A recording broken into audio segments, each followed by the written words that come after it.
ജയിക്കുമെന്നുറപ്പുള്ള കാൻഡിഡേറ്റ്സിനെ കൊടുത്തിടത്തെല്ലാം Christian വോട്ടുകൾ BJPയിലേക്ക് ഒഴുകിയെത്തിയിട്ടുണ്ട്. എനിക്കൊരു സംശയമില്ല.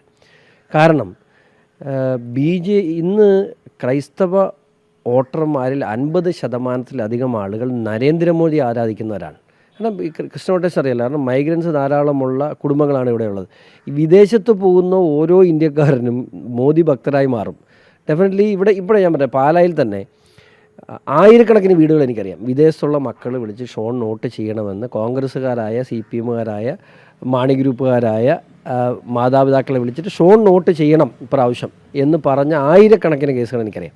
അവരൊക്കെ ബേസിക്കലി ഉള്ളിൽ അവർ BJP ആയിക്കഴിഞ്ഞു. അപ്പോൾ ഇനി ഒരു ഷിഫ്റ്റ് ഒരു വലിയ അത് ഈ വരുന്ന തെരഞ്ഞെടുപ്പിൽ 13% ഞാൻ ഉറപ്പിച്ച് പറയുന്നു. വരാൻ പോകുന്ന തെരഞ്ഞെടുപ്പ് 2029 ലോക്സഭാ തെരഞ്ഞെടുപ്പിൽ കേരളത്തിൽ 50% ക്രൈസ്തവർ BJPയോടൊപ്പമായിരിക്കും. ഒരു സംശയം അല്ല. ഞാനൊരു തികഞ്ഞ ഈശ്വര വിശ്വാസിയാണ്, ക്രൈസ്തവ വിശ്വാസിയാണ്, സഭയോട് ചേർന്ന് നിൽക്കുന്ന ആളാണ്. ഞാനൊരു സഭാവിരുദ്ധനൊന്നുമല്ല.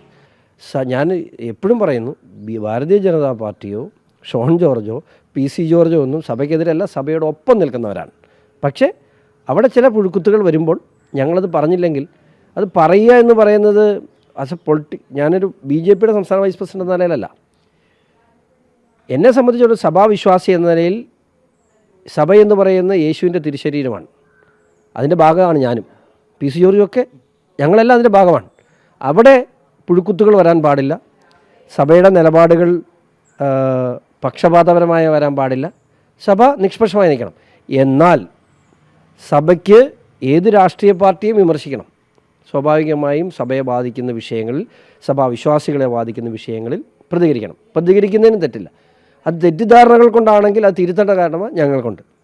ഇപ്പോൾ തന്നെ FCR വിഷയം വന്നപ്പോൾ കുറച്ച് തെറ്റിദ്ധാരണകൾ അതിനകത്തുണ്ടായിട്ടുണ്ട്, ആകുലതകൾ അതിനകത്തുണ്ടായിട്ടുണ്ട്.